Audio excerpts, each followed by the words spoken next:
நீங்க தனி தீர்மானம் கொண்டு வந்து நிறைவேற்றணும். ஆமா போட்டு நாங்க போகணும். எதையுமே சொல்லக்கூடாது, எதையும் விளக்க கேட்க கூடாது. என்னங்க நியாயம்? நீங்க கடிதம் எழுதியிருக்கிறீங்க, என்ன விவரம் எங்களுக்கு எப்படி தெரியும்? நீ சொன்னா தானே தெரியும். இப்பதான் நீங்க சொல்லி இருக்கிறீங்க, அதனால தெரிய வருதுன்னு நான் சொல்றேன். இதை நீ கிண்டல் அடிச்சு நியாயம்? இப்பதானே வருது, இப்பதான் கடிதம் நாங்க அங்க இருந்த கடிதத்தை உங்களுக்கு கொண்டாந்து போடுமா? நாங்கள் எழுதிய கடிதம் எங்களுக்கு எப்படி தெரியும்? நீங்கள் அதை வெளியிட்டது எங்களுக்கு தெரியும். அதான் தெரிய வருகிறது நான் சொல்றேன். தெரிய வரி சொல்ல விளக்கம் நீங்க சொல்லி இருக்கிறீங்க. நீங்க முதலமைச்சர் இருக்கும்போது மத்திய சர்க்காருக்கு எத்தனையோ கடிதங்கள் எழுதினீங்க, அதுல ஒன்னாவது எங்களுக்கு கொடுத்துருக்கீங்களா?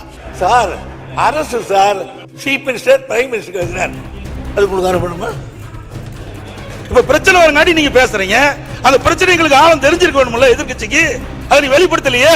நிறைய கடிதங்கிறது இது முக்கியமான பிரச்சனை, மக்களுடைய பிரச்சனை, மக்கள் வாழ்வாதார பிரச்சனை, மக்கள் பாதிக்கப்படுகின்ற பிரச்சனை. அப்படி பிரச்சனை வருகின்ற பொழுது நீங்க தனி தீர்மானம் கொண்டு வருகின்ற பொழுது அந்த விவரம் எதிர்கட்சிக்கு தெரிய வேணும்ல, மக்களுக்கு தெரிவிக்கப்பட வேணும்ல. நீங்க தனி தீர்மானம் கொண்டு வந்து நிறைவேற்றணும். ஆமா போட்டு நாங்க போகணும். எதையுமே சொல்லக்கூடாது, எதையும் விளக்க கேட்க கூடாது. என்னங்க நியாயம்? அவை முன்னவங்க உட்காருங்க. இல்ல கோபப்படாதீங்க சார். நான் எழுதிய அந்த கடிதத்துக்கு 2 சரத்தையும் கூட்ட சொல்லிட்டேன். நீ இதுக்கு மேல என்ன வேணும்? அது காப்பி வேணும். 10 மாசம் என்ன பண்ணீங்க? அரசாங்கம் தான் நடத்திட்டு இருக்கிறீங்க. அப்படி அரசாங்கம் நடத்திக்கிட்ட பொழுது மக்களுடைய பிரச்சனை வருகின்ற பொழுது அதை தட்டி மத்திய அரசு கேட்க வேணும்ல. நீங்க எந்த வித கடிதமே எழுதவில்லையே மத்திய அரசுக்கு.